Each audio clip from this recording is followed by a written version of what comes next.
Speakers Association sharing. So I'd like you to welcome Stefania.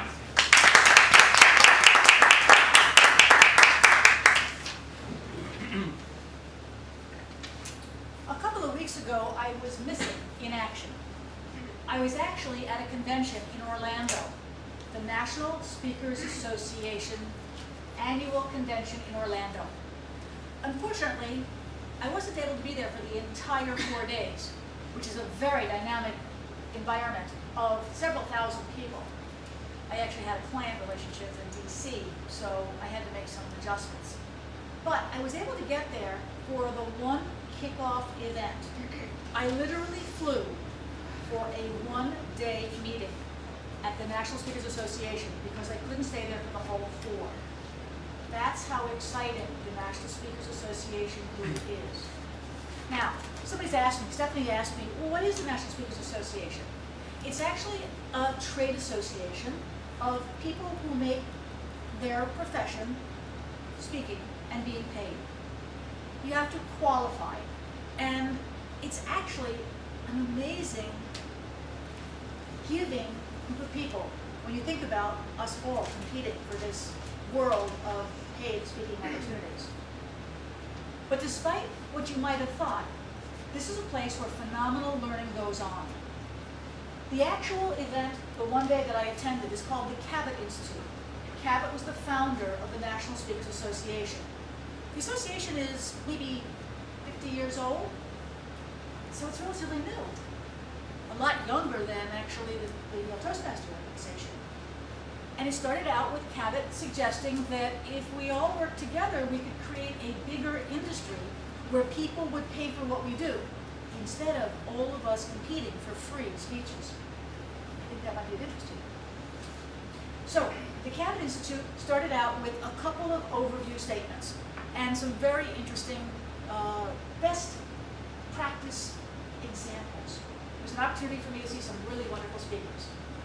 What I'd like to share with you today is one particular presentation, which was about the structure of a speech, which I thought as Toastmasters we might all find of use. Now, everybody knows a speech has a beginning, a middle, and an end, and it probably has some stories, it has some applications, and it has a summary. But what I was interested in is that this presenter suggested some core areas that were not the normal separations that I might suggest. The first was the dynamic opening. The second was the interaction. The third was, I have to take a look, the power of stories. And the fourth is the action-oriented close. Now you'll notice that these are terms that are a little bit more umbrella-like. Let me start out with the action start, the action opening. Who will give me an example of things that you might have heard or have used yourself that is a grabber, an action-oriented opening? Who's got an example? You use humor? You can use humor. So maybe that's wrapped up in a story? Yeah. Okay. You can say something in a foreign language. You can actually, Like that's sort of like a clothing? little bit like a little bit of a form of a prop in that particular instance. You're doing something with your intellectual prop, as it were. An intriguing question that just really, grabbed people's. An intriguing question. Ask the audience to imagine or do something. Engage the audience. An unusual statistic. These are, as you can see, very participative. That's the concept of a dynamic opening. Now, very often we start out with a story as part of a dynamic opening. Let's talk about a story for a moment. What are some of the most important characteristics that you can think of that make for a really vibrant story? Conflict. Conflict, for sure. And in terms of a presenter, what are some of the things that make it come alive in real space when you're up here? Dialogue? Excellent. Maybe accent. Animation. Animation. Slow motion. Speeding up. taking the action from space to space inside our territory. This is the kind of stuff that we don't always think about. We think about the story as a plot line.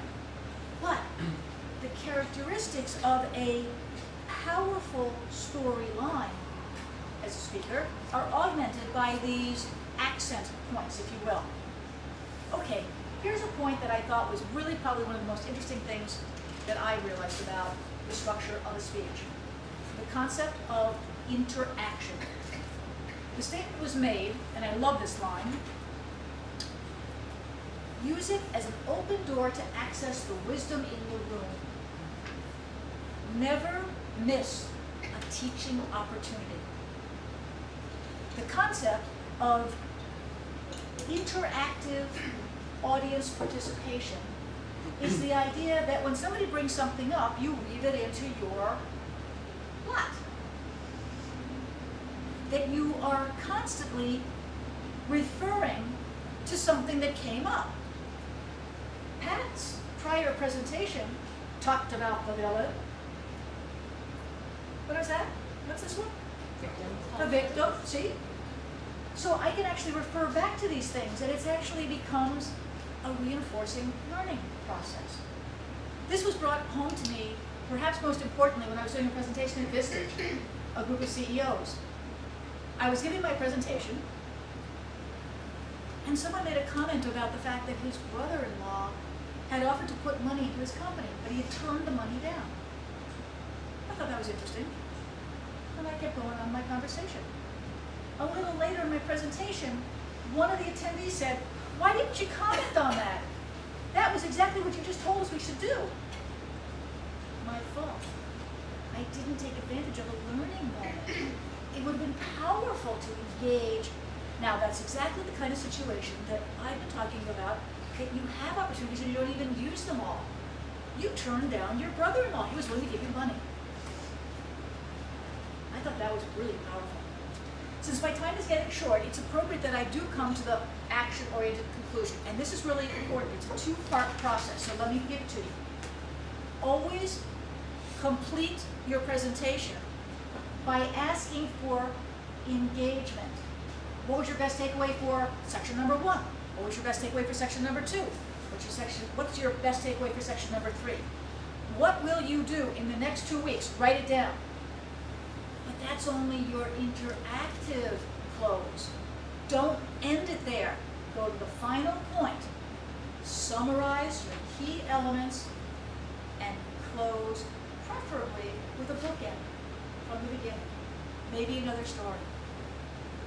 Okay, my time is gone, but I hope that you have taken advantage of what we at National Speakers Association were sharing with each other, and I wanted to share with my fellow buddies at Toastmasters.